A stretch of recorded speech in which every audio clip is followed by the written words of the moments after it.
Prepárate para el terror literal. Estoy a punto de compartir algo contigo y ni siquiera sé si este es el lugar adecuado para una historia como esta, pero no puedo pensar en ningún otro sitio.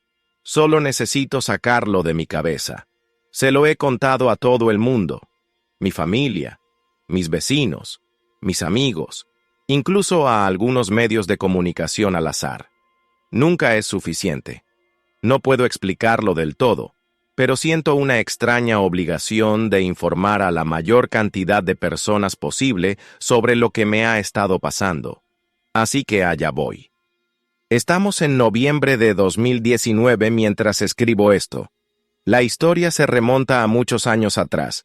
Estoy hablando de más de 7 años, quizá desde 2012. No podría decir la fecha exacta de memoria, pero digamos que fue 2012. Tal vez 2013. Pero mi mejor suposición es 2012. Yo tenía 20 y tantos años, un trabajo estable y novia, quien ahora es mi prometida. Nunca fui a la universidad, así que había estado trabajando durante varios años y era poco probable que mi vida experimentara un cambio drástico a causa de eso. No tenía motivo alguno para mudarme lejos de casa y por ello no lo hice. A esa edad, mi novia y yo acabábamos de mudarnos a la casa de mi infancia, que mis padres muy amablemente me cedieron como mi primera vivienda. Es una casa antigua de ladrillo que mi padre heredó de mis abuelos cuando él tenía alrededor de 40 años, así que la mantendría en la familia. La casa ha pasado por varias renovaciones, pero aún se nota que es vieja. Los ladrillos la delatan. Hay muy pocas casas de ladrillo en esta zona, así que resalta muchísimo. De algún modo, eso me gusta. Se siente especial. Hablando de nuestra zona, vivimos en un barrio muy boscoso, con las casas bastante separadas entre sí. La nuestra es el último lote de la calle, lo que significa que, en lugar de estar bordeada por el bosque en un solo lado, tenemos bosque en 2 lados. Ese bosque es enorme, y cuando digo enorme, no estoy exagerando. De niño, mis hermanos y yo íbamos a explorar allí, pero por mucho que camináramos sin rumbo, nunca logramos abarcarlo todo. Seguro que a algunas personas les intimidaría, pero a mí siempre me ha encantado la naturaleza, así que no me representó un problema. Además, soy de los que disfrutan de la soledad. Siempre ha sido así, de modo que vivir aislado en mi propio rincón de la tierra me resultaba atractivo.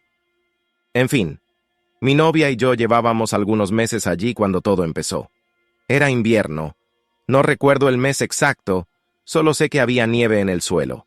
Era después de las 8 de la mañana en un domingo, el único día de la semana en el que podía dormir hasta tarde. Cuando me metía en mi camioneta para darme el gusto de comprarme un café, como hago todos los domingos por la mañana, noté algo extraño en la entrada para el auto. Justo al lado de mi coche, había lo que parecía una hilera de huellas en la nieve. Mi primer pensamiento fue que quizá mi novia se había despertado antes que yo, sin que yo la oyera, y había salido al camino por algún motivo. Pero cuanto más miraba a mi alrededor, más claro me quedaba que era imposible. El rastro atravesaba mi jardín delantero y pasaba por un agujero en la cerca lateral, o sea, venía del bosque. Además, las pisadas no conducían a ningún lugar cercano a la casa, así que no podían ser de mi novia. Recuerdo perfectamente la confusión que sentí. El rastro no rodeaba la casa ni iba a las ventanas. Solo llegaba hasta la puerta del conductor de mi camioneta y daba media vuelta, de regreso al bosque. Era rarísimo. Le pregunté a mi novia sobre eso más tarde, pero obviamente no había sido ella. Ojalá pudiera dar más detalles de ese primer caso, pero ocurrió hace tanto que solo recuerdo eso. Habría pasado al menos otro par de inviernos antes de que sucediera lo siguiente. Recuerdo bien que fue en 2015, el mismo año en que mis Seahawks perdieron el Super Bowl contra Tom Brady. Aquella mañana me levanté y me dirigí a mi coche. Creo que era un día laboral, pero no estoy seguro. En cuanto salí, inmediatamente sentí que algo andaba muy, muy mal. Había huellas por todas partes. En la entrada, cerca de las ventanas, alrededor del perímetro de la casa. Todo el jardín estaba lleno de pisadas. Soy una persona bastante tranquila, no diré que entré en pánico, pero mentiría si dijera que estaba totalmente calmado. Ya iba tarde al trabajo, así que no tuve tiempo de inspeccionar demasiado, pero no quería dejar a mi novia en una situación potencialmente peligrosa.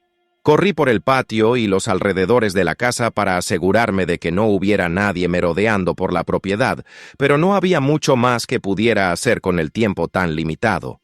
Mientras salía marcha atrás de la entrada, le envié un mensaje a mi novia para que no se asustara al ver las huellas.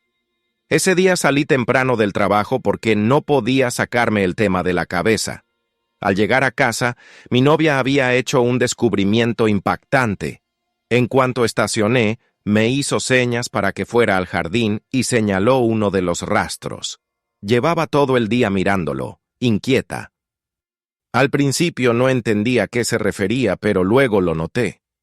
Ninguna de las huellas tenía la marca de una suela. Me sentí un tonto por no darme cuenta antes. Quien hubiera dejado esas huellas estaba caminando descalzo con temperaturas heladas. Me quedé sin palabras. ¿Quién caminaría descalzo en pleno invierno? Mi novia sugirió que quizás fuera algún tipo de animal, pero las huellas parecían claramente humanas. Llamé a mi padre, pero dijo que durante todos sus años viviendo allí nunca pasó algo así. Me aconsejó que tomara mi rifle y rastreara al responsable por el bosque. No me hacía gracia, pero sabía que era mi responsabilidad.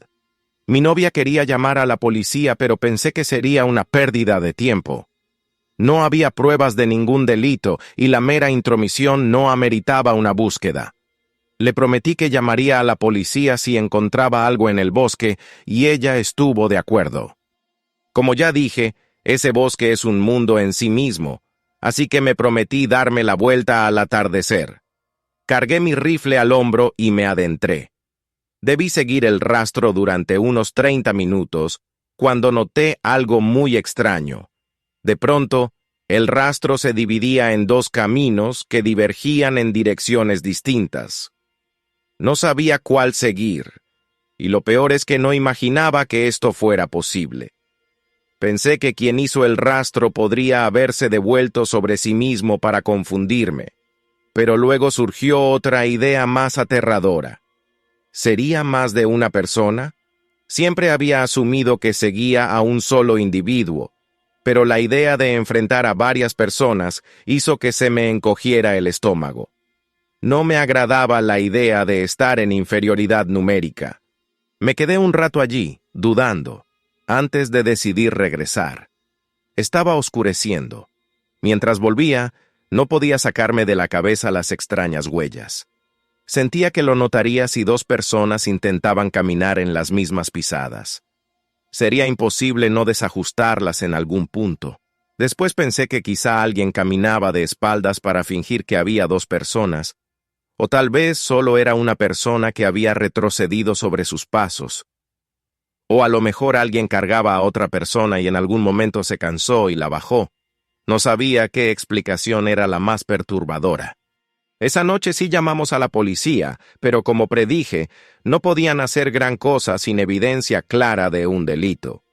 Le dije a mi novia que volvería a internarme en el bosque la mañana siguiente, pero esa noche nevó bastante y el rastro desapareció. Mi novia estaba obviamente aterrorizada, pero no había nada que pudiéramos hacer. Por suerte, esa fue la última cosa que pasó ese invierno. De hecho, no ocurrió nada más por un par de años. Casi habíamos olvidado todo aquello. En ese lapso, mi novia y yo nos comprometimos y teníamos la cabeza ocupada con otras cosas. Si la historia terminara ahí, no estaría escribiendo esto. Lo que voy a contar sucedió hace menos de un año. Fue justo después del Año Nuevo, enero de este año. Una mañana cualquiera me desperté y había huellas por toda mi propiedad, tal como antes. Todo me volvió a la mente de golpe. Mi prometida literalmente se quebró en el dormitorio, preguntándome si alguna vez escaparíamos de esta pesadilla. No supe qué responderle. Esta vez era incluso peor. Había huellas que conducían a mi cobertizo y faltaban varias herramientas. Dios sabría qué más habrían hecho. Estaba furioso. Llamé a mi amigo Theo, le expliqué la situación y le pedí ayuda. Es un gran conocedor de la naturaleza y un cazador más experimentado que yo. Por eso pensé en él. Aceptó y llegó a mi casa unas horas después. Mi prometida estaba muy preocupada, pero le prometí que Theo y yo podríamos manejar la situación. Nos abrigamos y preparamos para la posibilidad de pasar horas ahí fuera. La razón por la que no me preocupaba tanto la oscuridad esa vez era que Theo tenía una mira térmica muy costosa para su AR-10, lo que le permitía ver con poca luz. Yo no había gastado nunca tanto dinero en equipo de caza, así que estaría prácticamente ciego. Pero saber que al menos uno de nosotros podría ver algo me tranquilizaba. No lo maquillaré. Estaba realmente asustado al adentrarnos en el bosque. Primero hablamos mientras caminábamos, pero tras 45 minutos, guardamos silencio. Era como si, de repente, ambos asumiéramos lo serio de la situación. Rezaba para que no hubiera involucrado a Theo en algo horrible. No sé cuánto tiempo caminamos tras eso, pero una vez más, las huellas se dividieron en dos rastros. Seguimos el de la izquierda un rato, pero llegó un punto en que terminó sin más. Rehicimos el camino hasta la bifurcación, y Theo comentó que quien dejara las huellas realmente no quería ser seguido. Intenté no pensar en eso, y seguimos, en silencio. No exagero, encontramos como 3 puntos ciegos más donde el rastro se desvanecía y nos veíamos obligados a retroceder. Era una pérdida de tiempo y de luz. Recuerdo pensar lo asombroso que era que alguien caminara de espaldas tan perfectamente como para no dejar huellas obvias de pisadas superpuestas. Te juro que no era normal. La única parte positiva, como dijo Theo, era que esos trucos apuntaban a que, probablemente, fuera una sola persona. Al final empezó a oscurecer y estábamos en lo profundo del bosque. Ya no reconocía el lugar. Las huellas al fin dejaron de bifurcarse durante bastante tiempo. Theo dijo que quien las hiciera probablemente había desistido de crear senderos falsos. Tras unos 5 minutos más, las huellas comenzaron a hacerse más profundas. Significaba que estábamos acercándonos. En cierto punto, apareció otro rastro paralelo al original. Theo maldijo en voz baja y susurró que se había equivocado, que quizá era más de una persona. Ya era casi de noche, así que Theo revisaba su mira térmica de vez en cuando. La nieve me daba algo de visibilidad, pero seré honesto. Me habría dado la vuelta si no hubiera sido porque Theo podía ver a través de la oscuridad. Caminábamos en completo silencio. De pronto, Theo me puso el brazo en el pecho para que me detuviera. Lo miré y vi que apuntaba con su mira directamente al frente. Yo no veía nada. Me quedé observándolo. Parecía contener la respiración y jamás lo había visto tan inmóvil. Después de unos 20 segundos, se movió con lentitud hacia un árbol cercano y se agachó. Lo imité sin cuestionar nada. Volvió a asomarse por la mira y noté que le temblaba ligeramente la mano. Estuvimos así, en silencio, otros 20 segundos eternos. Estaba que me moría de la intriga, así que le di un golpecito suave en el hombro. Bajó el rifle, me lo pasó con cuidado y miré a través de la mira. Tuve que contener un grito. Había 4 figuras agrupadas en la nieve. Al principio pensé que eran osos, pero enseguida me di cuenta de que eran humanos. 2 de ellos eran grandes y encorvados, los otros 2 más pequeños. Los pequeños estaban aferrados a un árbol cercano, moviendo la cabeza de forma frenética. Estaban comiendo algo. No podía distinguir rostros ni detalles porque la mira térmica no muestra eso, pero sí pude ver que estaban desnudos. Fue la escena más aterradora que he visto en mi vida. Al cabo de un rato, los 2 más grandes levantaron a los pequeños y los subieron a sus hombros para internarse aún más en el bosque. Teo y yo nos quedamos escondidos junto a ese árbol durante lo que se sintió como una hora, sin atrevernos a hacer el menor ruido hasta que estuvimos seguros de que se habían ido lo bastante lejos como para no oírnos. Cuando regresamos a casa, ya muy entrada la noche, me sorprendió que mi prometida siguiera despierta. Me dijo que no podía dormir sabiendo que estaba allá afuera y me preguntó qué habíamos encontrado. Se lo dije con el menor detalle posible, pero aún así quedó horrorizada. Esa noche llamamos a la policía y nos aseguraron que por la mañana saldrían a buscar en el bosque. Teo se quedó a pasar la noche para acompañar a los agentes en la búsqueda. La policía cumplió lo dicho, pero suspendió el operativo al cabo de unas horas, porque las huellas estaban en parte cubiertas y no había información suficiente. Mi prometida exigió que siguieran buscando, pero ellos decían que no se podía organizar algo tan grande por unas simples herramientas robadas. No los culpo, pero fue como quedarse sin un cierre real. Teo y yo sabemos lo que vimos. El invierno se acerca rápido y los dos tememos que esa gente regrese. Estamos pensando seriamente en mudarnos, pero todavía no podemos organizarlo bien. No sé qué pensar. Como dije antes, les he hablado a todos de esto. Literalmente lleva años. Ningún vecino ha pasado por algo parecido, lo que no tiene sentido para mí. No sé por qué se enfocarían en mi casa ni qué quieren realmente. Algunos de mis amigos dicen que no representan peligro, otros creen que estoy en un serio problema. Mi idea es tratar de sellar mi patio para que no entren por el bosque, pero no sé qué más hacer. Ojalá podamos mudarnos pronto. El verano pasado decidí recorrer un tramo largo del Pacific Crest Trail. Siempre me ha gustado hacer senderismo, sobre todo en solitario. Mi plan era sencillo: estacionar mi coche al final de la sección, conseguir un aventón al inicio del sendero y caminar de vuelta durante algo más de una semana y media. Parecía algo muy directo en su momento. Los primeros días fueron bien, como lo esperaba. El sendero era todo lo que buscaba. Largos tramos llenos de árboles altísimos y caminos sinuosos en medio de paisajes tranquilos.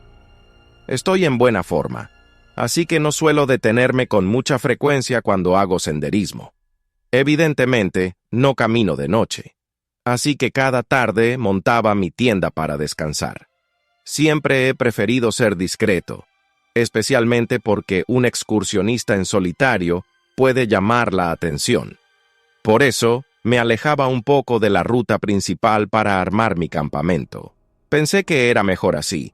Reducía la posibilidad de que alguien se topara con mi refugio. Hasta la tercera noche, todo fue perfecto.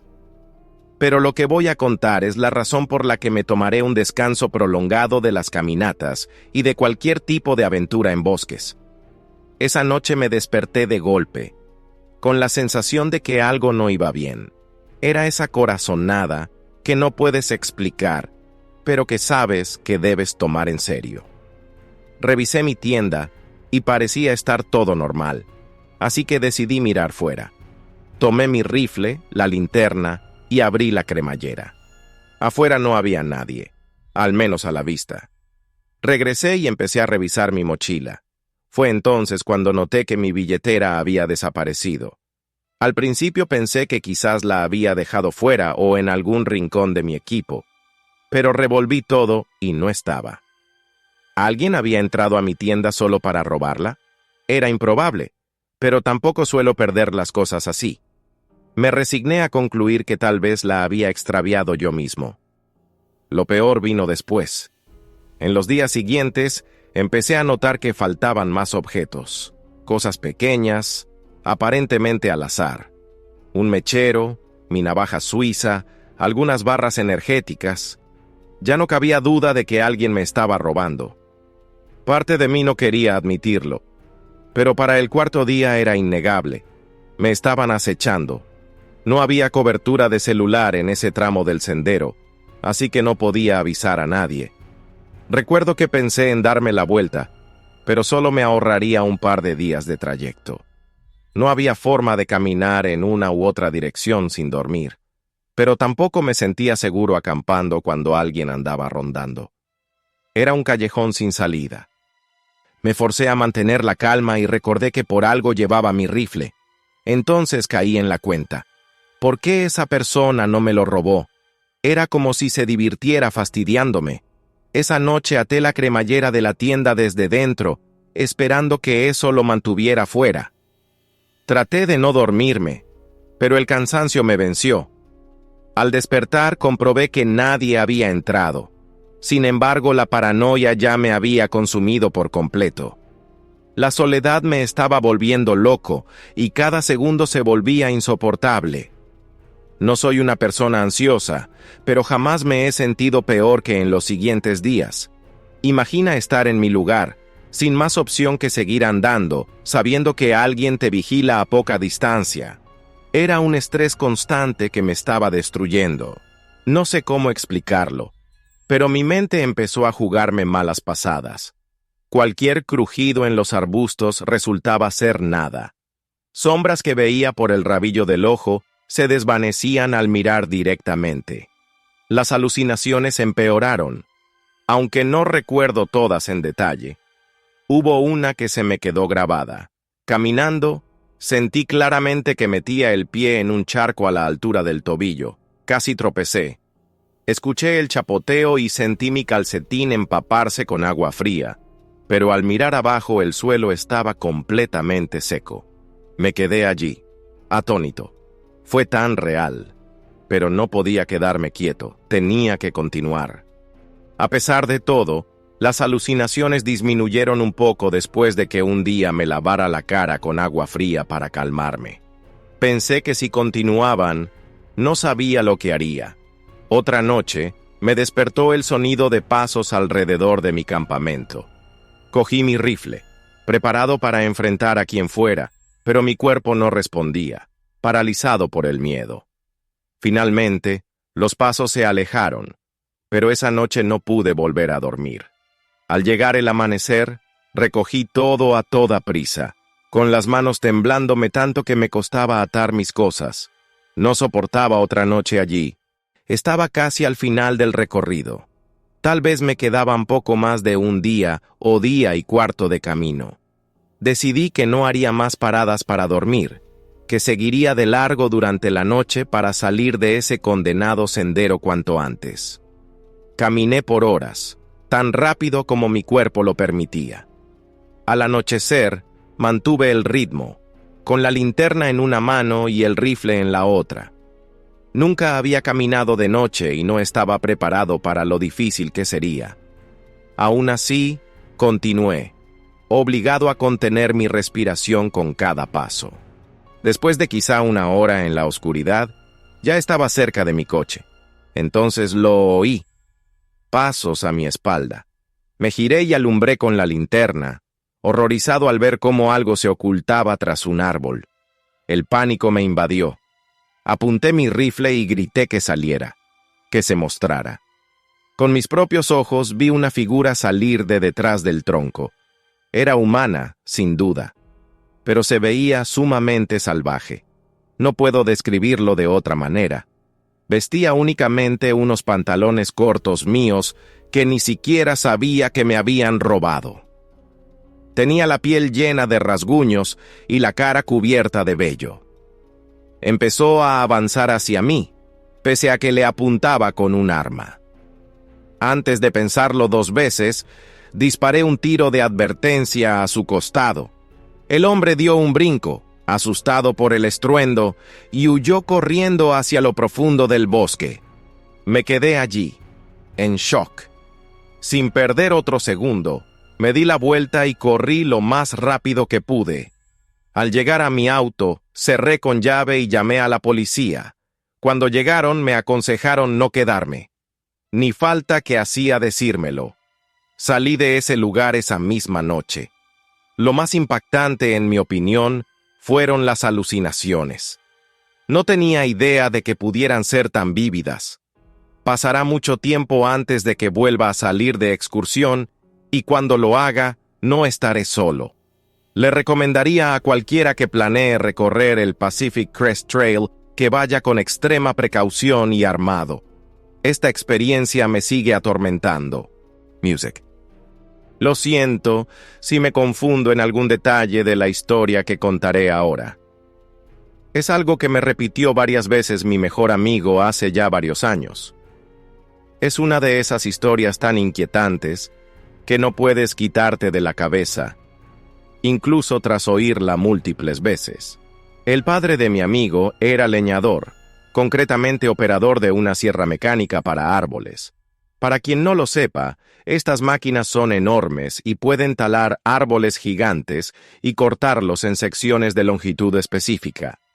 Su trabajo requería turnos largos y agotadores, a menudo solo, en la parte más profunda y aislada de los bosques del noroeste del Pacífico.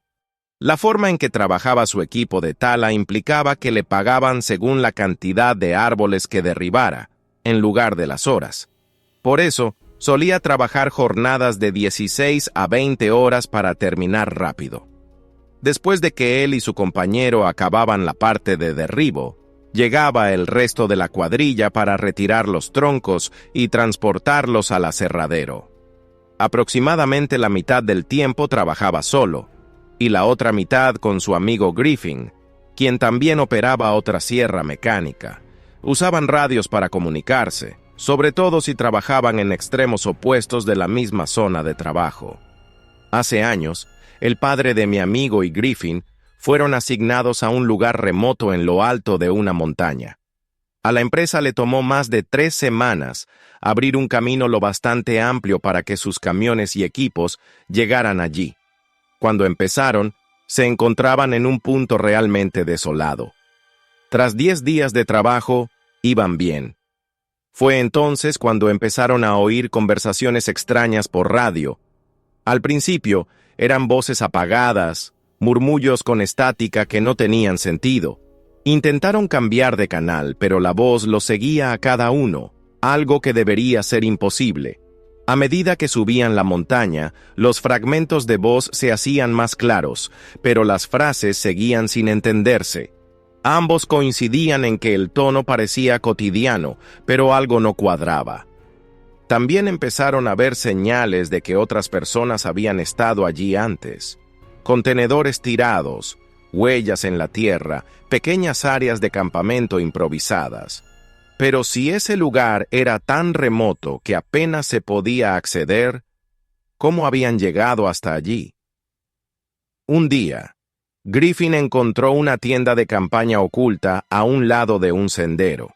Llamó al padre de mi amigo y decidieron revisar. Dentro había un saco de dormir, un bolso con cosas realmente perturbadoras, varias prendas de ropa interior infantil, cinta adhesiva, cuerdas y dibujos burdos de abusos a niños, incluso fotos. Había una manzana fresca, lo que indicaba que quien fuera había estado allí recientemente.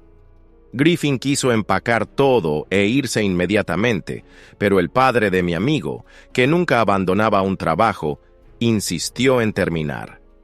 Decidieron usar la radio solo en emergencias y continuar. Aquella noche en la caravana no pegaban ojo por la tensión. La radio volvió a sonar, y esta vez escucharon retazos de una conversación entre 2 hombres, hablando de cosas cotidianas, como recolectar agua y leña. Pero sabiéndolo de la tienda, cualquier cosa que dijeran sonaba siniestra. El padre de mi amigo estaba asustado. Griffin no tanto, aunque sí tenía nervios. La noche siguiente, el padre de mi amigo se hartó, y cuando oyó a los tipos hablar de recoger ramitas para encender fuego, tomó la radio y exigió saber quiénes eran y qué hacían allí. La línea quedó en silencio y no hubo respuesta. Ese silencio era casi peor que todo lo anterior. Griffin se enfadó con el padre de mi amigo por delatar su ubicación. Discutieron brevemente, pero decidieron no intensificar más la situación. Alrededor de medianoche, Griffin sacudió al padre de mi amigo para despertarlo, susurrando que había alguien afuera. De inmediato percibió pasos en la grava y su corazón se le subió a la garganta. A tientas buscó su arma y se dio cuenta de que no estaba cargada, ni sabía dónde guardaba la munición. Griffin tampoco estaba armado. Llamar a la policía a ese lugar remoto era una broma. Permanecieron inmóviles mientras escuchaban cómo alguien manipulaba el picaporte de la puerta de la caravana. La abrían, pero no del todo, seguramente porque la caravana era alta y sin escalón para subir. Entonces comenzó un sonido de rasguños, largos y deliberados, en la parte externa de la puerta. 4 minutos eternos pasaron hasta que el padre de mi amigo hizo señas a Griffin de que iría a investigar. Se movió con cuidado hacia la puerta con una linterna, temblando. Justo cuando alcanzó el pomo, la puerta se abrió de golpe y alguien lo golpeó en la cara con un cuchillo. Un dolor ciego lo invadió y cayó fuera de la caravana, golpeándose contra el suelo. Antes de que pudiera reaccionar, un hombre se le echó encima apretándole la hoja en el cuello. Otro apareció y empezó a darle patadas en la cabeza. Griffin saltó de la caravana y se abalanzó sobre el que tenía el cuchillo. El segundo atacante huyó a la oscuridad y el otro se le escapó a Griffin para seguirlo, perdiéndose en el bosque.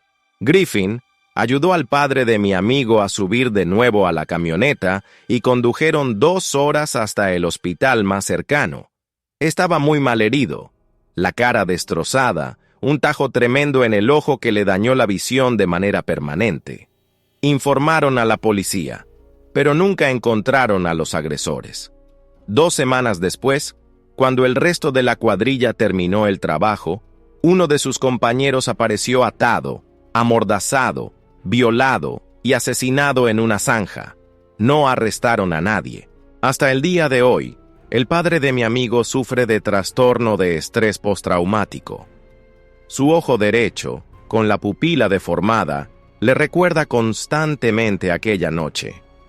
Dudo que haya vuelto a tener una noche completa de sueño.